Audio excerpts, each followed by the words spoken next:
first thing we want to talk about is the state of blackness, like in terms of where we've come as the American diaspora of Black people, because you can't say as Africans, because we're no longer just Africans. We have created our own culture within America with this Black diaspora, which ranges from genetically from very close to being all 100% African, whatever region of Africa you came from, to interspersed with 50, 75, 80% European ancestry within our DNA. So this American Black diaspora, what is our state right now in terms of our progress going forward from antebellum slavery to civil rights, post-civil rights up until 2019? Have we progressed to where we need to be in terms of what we want out of the America that we were put into? So I heard two questions there. I heard, how are we? What is the state of our union? Correct. And then how are we doing vis-a-vis other cultures? What do we want from America? So I guess if I were the president of the Black United States, I'd say to the Black Congress that the state of our union is strong. As compared to where we were, I think that the state of our union is strong. I do think that we strive as Black people for a perfection that is unattainable. So we're not all going to be, marching lockstep into the promised land the same way. Let's stop there. What does that perfection look like to you? Because I think, and that goes into the question of, one, Black people are not a monolith. We've been saying that right. Now. This is the new age speak for the Black community, but we're not a monolith. We all have our own opinions. So perfection for you might look completely different for the Black community as perfection somewhere else, whether it's economic, social. You have to kind of break that down. So when you say we can't reach perfection, that's impossible. What do you mean by our perfection?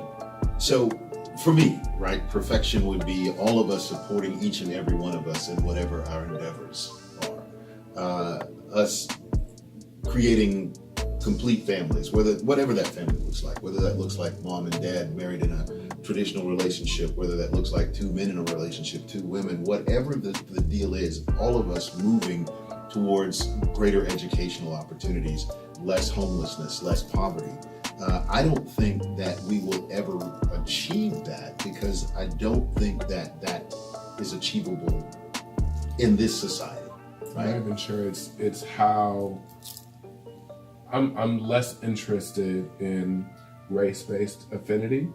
I don't want to form relationships with people because they're also Black. I want to form relationships with people because we have similar interests and similar ideas and similar ways that we view the world. So you bring up, in that point right there, you bring up a unique, not even unique, but a perspective that goes directly to the state of Blackness in terms of, to me, at one point, the American Black diaspora wanted to be cohesive. We needed to be a unit to move through America. What do you mean?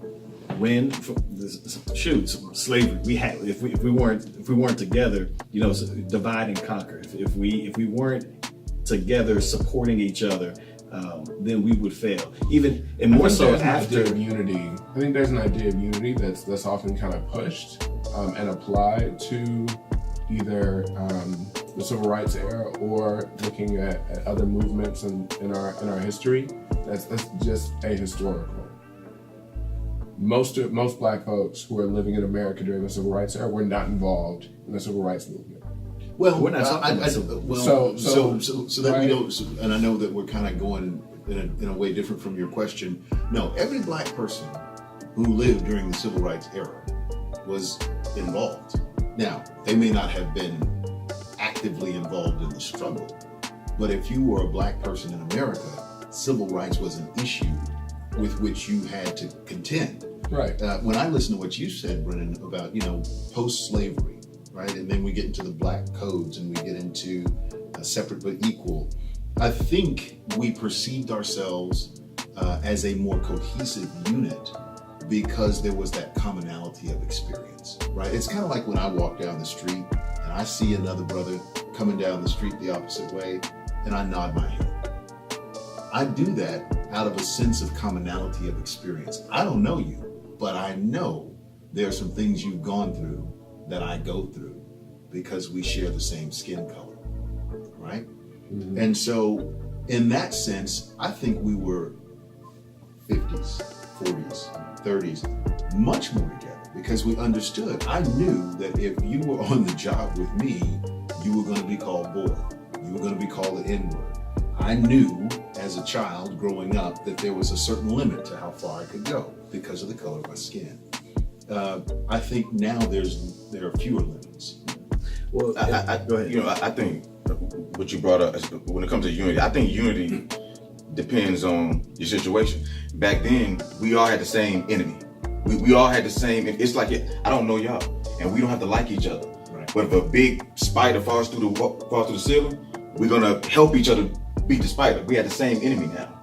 So now we're working together to destroy something that's trying to destroy us. Back then, that's how we thought. Back then, it was like, I'm my brother, you a brother. They'll hang all of us. Whether you were uppity brother, whether you dark skin, you light skin, they're gonna try to wipe out all of us. So we were more unified.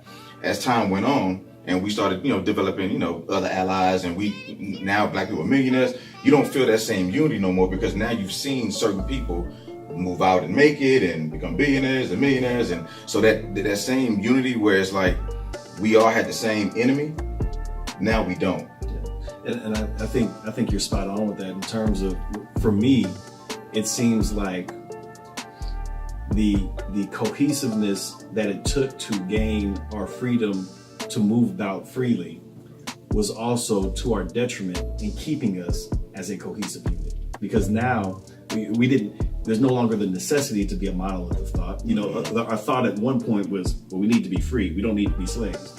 Then with Jim Crow, the institution of Jim Crow laws from the 1870s all the way up through 1965, we needed to protect ourselves. We needed to protect our interests. Right. The more we fought for freedom and the more freedoms that were given to us, the less we felt the need to have to band together. And now we can start to say, I think I kind of want to know about these people over here because I now have the freedom to. I don't have to think the same way because the same stressors that brought us together are no longer here. It's the same reason why I hate when people say today we're oppressed. It really bothers me because there were people who literally could not sit next to a person of a different color at one time.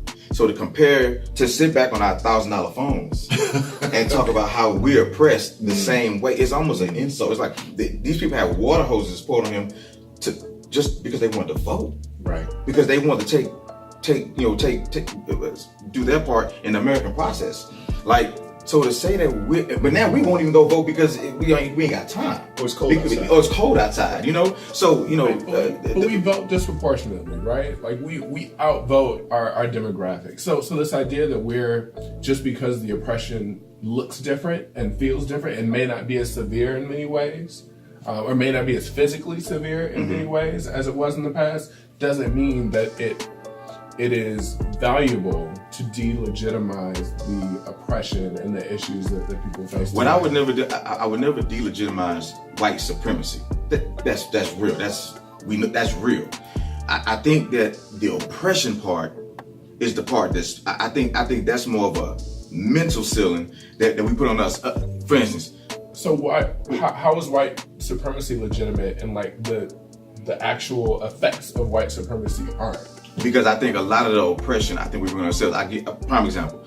When I went to school, that was I had an opportunity to sit in the front, pay attention, and do what I need to do. Mm-hmm. I wanted to sit in the back. I wanted to clown. I wanted to joke. White supremacy had nothing to do with that. That was my choice. Wait, so that's wild. That you think that white supremacy has nothing to do with the way a classroom runs, right? The way that boys, that black boys, the culture that's created in the classroom, that's created among black boys, all that is connected to white supremacy.